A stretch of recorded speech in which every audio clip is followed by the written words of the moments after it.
Lama tidak terdengar kabarnya, tiba-tiba mantan Panglima TNI Jenderal Purnawirawan Gatot Nurmantio mengatakan penguasa tidak akan berani menggagalkan pencalonan Pak Anies. Alasannya, dalam teori politik, oposisi itu tetap diperlukan. Jadi kalau sampai dibatalkan atau gagal jadi capres, maka masa depan bangsa yang jadi taruhannya. Ini dia, info terkini Widya. Mengapa?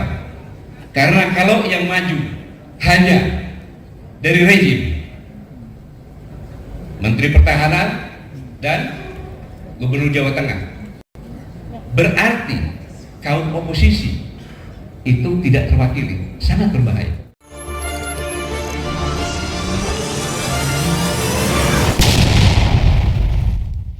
Lah, kok saya heran ya dengan pernyataan itu. Dalam berbagai literasi yang pernah saya baca atau ngobrol sama teman-teman, oposisi memang penting sebagai penyeimbang dalam perjalanan sebuah pemerintahan. Gagal pikirnya Pak Gatot itu ada dua. Pertama, kok partai penguasa bisa mengajukan dua calon? Yang kedua, oposisi hadir tidak selalu ikut ajang pilpres. Kita coba bedah satu-satu. Yang pertama, dalam pemahaman kalimat Pak Gatot, dia mengakui kalau Pak Ganjar dan Pak Prabowo memang didukung penguasa. Kok bisa? Bila memang begitu yang coba diatur-atur oleh penguasa, berarti penguasanya dodol, nggak bisa main politik. Lah kalau dia dorong dua capres, otomatis pemilihnya kan terpecah. Ya oposisinya yang menang. Gimana sih Pak Gatot ini? Misalnya nih, teman-teman yang pro Pak Anies bilang dua capres dari penguasa diajukan dan Pak Anies entah bagaimana caranya tidak bisa ikut kontestasi. Coba ingat kembali apa yang disampaikan Pak Gatot. Tidak adanya Pak Anies, maka oposisi tidak terwakili. Nah, loh, bingung kan? Strategi dua calon dari penguasa itu bila memang diatur penguasa bakal muncul di injury time, detik-detik akhir pendaftaran pasangan capres. Bukan jauh-jauh hari begini. Itu menandakan niat majunya Pak Ganjar dan Pak Prabowo berarti bukan diatur-atur penguasa, apalagi diatur Pak Jokowi. Memang mereka didorong semua, dan apakah Pak Jokowi hanya mendorong dua orang itu? Tidak sama sekali. Masih ada kandidat lain yang didorong. Misalnya Pak Erlangga, ada Pak Sandiaga, ada Pak Yusril, dan nama lainnya. Tapi mereka ini mungkin mencoba realistis kalau surveinya nggak ngangkat. Buat apa ngotot mau nyapres? Apa dalam pandangan mantan Panglima TNI itu mereka batal nyapres karena dilarang Pak Jokowi? Aneh-aneh saja Pak Gatot ini. Jadi dalam orasi kebangsaan Pak Gatot itu dia menambahkan pihak yang paham politik pasti tidak berani menggagalkan Pak Anies. Lah, bukannya yang nuduh-nuduh itu malah dari kelompoknya Koalisi Perubahan. Misalnya dari PKS. Ada juga dari Pak Dedi Indrayana, Pak Amin Rais, serta pendukung lainnya. Mereka itu satu suara, penguasa mau menggagalkan Pak Anies. Kok yang disampaikan Pak Gatot malah sebaliknya, kontradiktif. Berlawanan dengan analisis dari kelompok mereka ya. Kalau Pak Anies digagalkan, persatuan dan kesatuan bangsa bisa goyang. Itu kata Pak Gatot. Jadi penasaran, siapa sih mentor politik pendukung kami itu? Kok analisisnya benar-benar sulit diterima logika ya? Atau narasi ini dibangun supaya pihak lain tidak menjegal Pak Anies? Menko Polhukam, Pak Mahfud MD sudah menjamin pemerintah tidak akan melakukannya. Justru Koalisi Perubahan dinasihati jangan sampai Pak Anies dijegal sendiri oleh partai pendukungnya. Peluang itu malah kemungkinannya lebih besar dibandingkan dijegal dari pihak luar. Mereka aja sering ribut sendiri loh.